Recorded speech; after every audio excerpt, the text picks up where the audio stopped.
예스 탑. 예스 탑. 최영대 뉴스 정면 승부.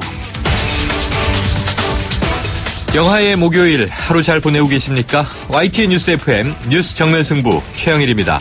빠르면 12월 2일, 늦어도 12월 9일 국회 본회의장에서 탄핵안이 표결되도록 하겠다. 오늘 더불어민주당 우상호 원내대표 이런 내용의 탄핵 계획표를 제시했습니다. 박근혜 대통령에 대한 탄핵 소추는 또 이 김무성 전 대표 등 새누리당 비주류의 합세 움직임에 더욱 급물살을 타고 있는 분위기인데요. 이 새누리당 비상시국회의에 탄핵 찬성 연판장에 참여 의사를 밝힌 의원 수가 40명을 넘어섰다. 이런 소식이 전해졌고요. 이 가운데는 이름을 공개해도 무방하다. 이런 뜻을 밝힌 의원도 30명은 넘는 것으로 알려지고 있습니다. 한편 야권은 적어도 다음 주 초에는 이 공통안을 마련해야 한다는 상황 인식 속에서 다각도로 이 법리 검토 작업을 진행하고 있는데요. 이 탄핵안에 적시할 박 대통령의 혐의, 이렇게 주목되는 대목입니다. 오늘 뉴스 정면 승부 2부에서는요. 더불어민주당 탄핵 추진 실무준비단 간사를 맡고 있는 금태섭 의원을 연결해서 자세한 얘기 들어보겠습니다. 뉴스 정면 승부 지금 시작합니다.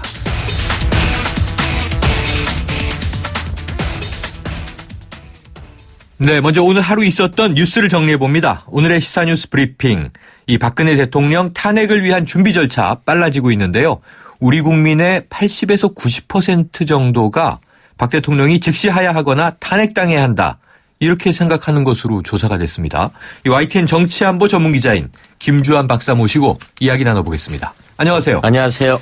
자, 이 박근혜 대통령에 대한 국민들 분노, 매일 새로운 뉴스가 쏟아져 나오니까요.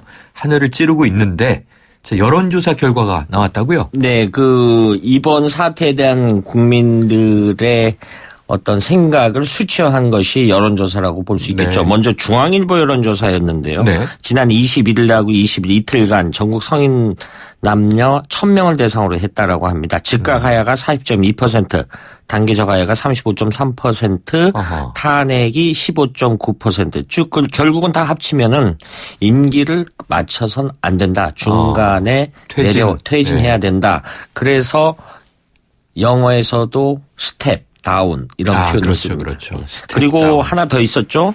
리얼미터 조사가 있었는데 22일하고 23일 날 이루어졌습니다. 이거는 굉장히 단순하게 찬반 여론을 물었어요. 탄핵에 대해서. 네. 그런데 찬성한다가 79.5%, 반대한다는 14.6%, 네. 그리고 잘 모르겠다 5.9%. 결국은 종합해서 볼 때 검찰 수사를 거부하고 이런 모습을 보이고 국정을 계속 유지하겠다.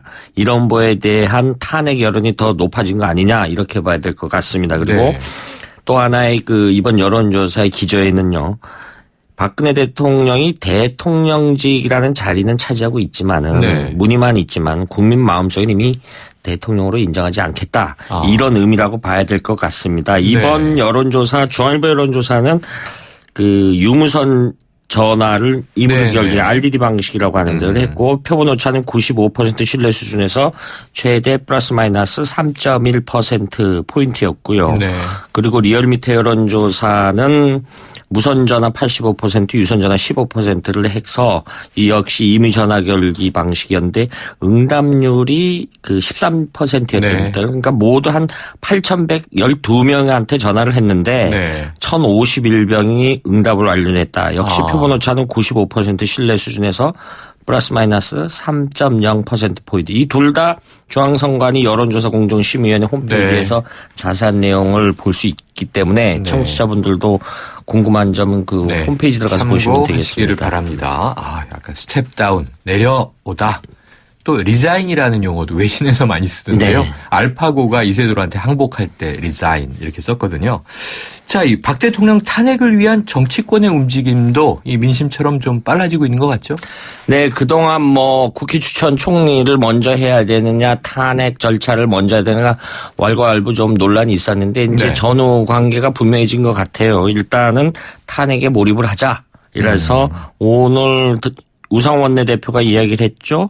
빠르면 12월 9일, 2일, 늦어도 12월 9일 국회 본회의장에서 탄핵안이 표결되도록 노력해 보겠다. 네. 그래서 가급적이면은 이 탄핵을 준비하려면 일종의 공소이유서 같은 거 왜 떠나야 되는지 이유서를 장문의 이유서를 어느 특정 의원이 읽어야 됩니다. 아마 이번에는 더불어민주당 추미애 대표가 하지 않겠느냐라는 예상들이 나는데 그 안에 내용 그러니까 콘텐츠를 담을 내용을 준비를 해야 됩니다. 네.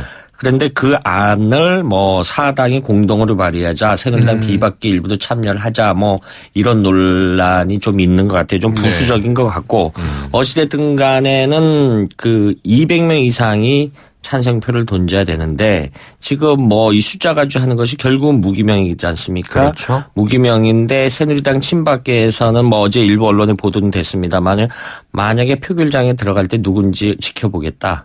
일종의 비박계 일부에서는 우리를 겁박하는 거 아니냐 이런 볼멘 소리가 이미 나오고 있죠. 누군지 다 얼굴을 지켜보겠다. 이런 상황인데 굳이 무기명인데 무기명은 전광판에 안 뜨고 그렇죠. 비밀 투표를 하는 거거든요. 이런 거기 때문에 굳이 그런 행위까지 해야 되겠냐라는 거는 참 이 큰 대사를 했지만 그 입법부의 기본 권능 중에 하나를 국회의원들 스스로가 누워서 침 뱉는 행위를 하는 거 아니냐 이런 좀 지적을 해보고 싶습니다. 자, 지금 말씀하신 이 정치권 시계 이렇게 되면 말이죠. 다음 달 초가 야권으로서는 뭐 이게 이른바 골든위크라는 표현을 쓰기도 하던데 이게 참 좋은 일은 아닌 게 걱정인데요.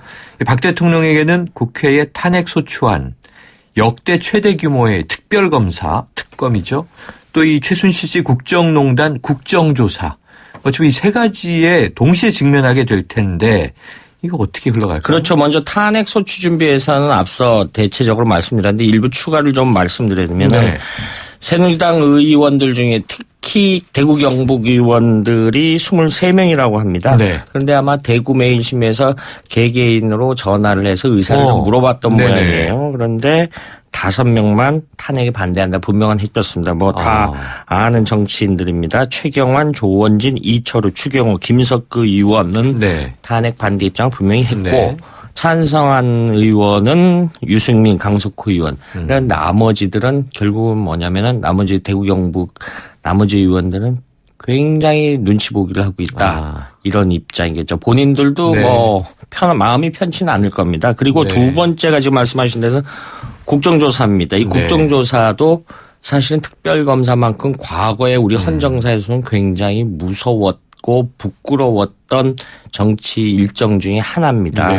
왜냐하면 1992년도 전두환 전 대통령이 국정조사에서 과거 청취자 여러분들 기억이 나겠지만 당시 노무현 의원이 명패를 던지고 그런 모습들이 있었고요. 공청문회 이렇게 불렀는데요. 예, 그래서 이건 뭐 60일간 하게 돼 있습니다. 내년 1월 15일까지. 그런데 30일간 더 연장할 수 있습니다. 그래서 과거의 전례를 볼 때 이 여야가 어떻게 합의냐에 따라서 박 대통령을 청문회 기간 동안에 증인으로 채택 안 하리라는 것도 배제할 수 없는 그런 상황이 있습니다. 그리고 특검은 뭐 오늘 대통령이 재가를 했죠. 제 후보자 재가를 했습니다. 이른바 3353 일정으로 진행된다라고 합니다.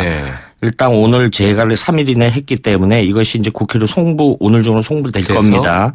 그러면 다시 야당 후보자 A나 B나 두 사람 중에 추천을 하면은 대통령이 이 A나 B 중에 한 사람을 선택을 해야 되죠. 그런데 이제 일부 논란이 있죠. 이 부분에 대해서 대통령이 또 거부하면 어떻게 하느냐라고 하는데 한번 국회로 갔다 재의하면 와야 된답니다. 그런데 아이러니한 부분은 이번 특별검사가 대통령과 최순실 그런 어떤 이른바 굉장히 큰 일파만파일 그 부분에 대통령 본인에 대한 그 조사를 하는 특별검사 임명이거든요. 이 임명장을 대통령이 준다. 대통령이 줘야 되는 그런 아이러니가 있습니다. 아이러니하네요. 자, 이 대통령 탄핵은 절차대로 시작이 된 거고요. 어제 김무성 전 대표의 이 대선 불출마 선언이 나왔는데 자, 그렇다면 사실 이 뭐 지금 혹독한 아픔을 우리나라가 겪고 있고 겪어야만 할 일입니다만 내년 대권을 향한 여야 정치권의 셈법도 매우 복잡해지고 있겠군요. 그렇죠. 김무성 전 대표 뭐 굉장히 그 20대 후반에 정치권에 들어와서 본인도 대선 후보가 한번 돼보고 싶은 게 꿈이었었어요. 그런데 어제 기자회견을 통해서 접었죠. 본인의 변은 크게 맥락은 이렇게 봐야 될 것 같습니다. 보수의 어떤 원륜이 이어져야 되는데 하나에 쭉 가다가 지금 이 사태가 옹이가 생겼다. 옹이를 걷어낸 다음에 다시 이어붙여야 된다. 좀 손쉽게 설명을 하면요. 우리가 사람의 신체 기관, 생명을 유지하기 위해서는 네. 위암 수술할 때 어떻게 합니까? 위 일부분을 떼어내지 않습니까? 조직을 그래도 잘라내죠. 위가 살아나고 이 정상적인 활동하는 경우가 대부분. 그러니까 이런 맥락으로 그 보수의 원료를 살아내겠다. 그래서 본인이 탄핵에 앞장서겠다. 그런데 이게 역설적으로 이 내년 대권 문제와 얽혀 있는 그렇죠. 이런 상황이 된 거죠. 일단은 PK입니다. 그런데 지금 유승민 의원 오늘 대구에서 홍위병들 몰아내야 된다까지 굉장히 무서운 얘기를 했어요. 그래요. 당내에서 싸우겠다는 소리죠. 네. 당내에서 싸우겠다는 소리인데 이것이 어떤 이 사태가 끝나고 다음 대선 정치 일정선을 갈 때 이거는 PK와 TK의 연대 가능성을 굉장히 높여주는 얘기죠. 물론 유승민 의원을 대선 후보로 지칭하는 건 아닙니다만 거기다가 반기문 유엔 사무총장도 미국 뉴욕에서 한마디 했죠. 그 국내 상황이 굉장히 엄중하다. 그래도 한번 퇴임 후에 조국을 위해 일할 최선의 방법을 고민하겠다.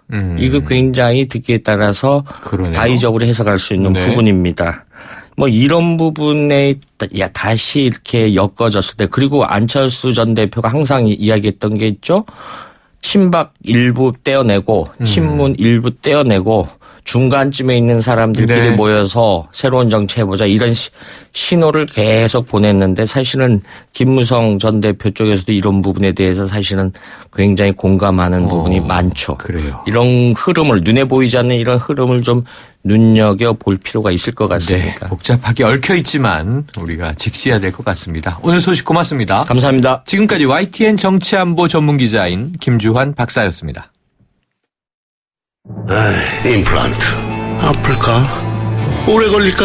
네오 하세요. 네오 임플란트는 시술 받는 사람의 편안함까지 생각하니까 환자를 생각하는 임플란트 네오 임플란트 네오 하세요. 임플란트는 의료기기이므로 치과 전문의와 상담하여 결정하세요. 크리네어 테크. 크리네어 테크 집중기. 주물 작업, 연마 작업, 페인트 작업. 분진가스, 냄새, 연기 작업, 분진. 이 세상에 못 없애는 분진이 어딨어? 크리네어 테크 집중기가 다 잡아줍니다. 예! 크리네어 테크. 크리네어 테크 집중기. 한국GM KMAC 2016 한국산업의 고객 만족도 경차 부문 2년 연속 1위. 미리 만나는 쉐보레 크리스마스. 스파크 구매 시 최대 120만 원 할인 또는 최신형 김치냉장고를. 대세는 스파크지. 콤보 할부 및 할부원금 500만 원 이상 시 11월 한 달간 홈페이지 참조. Chevrolet, find new roads.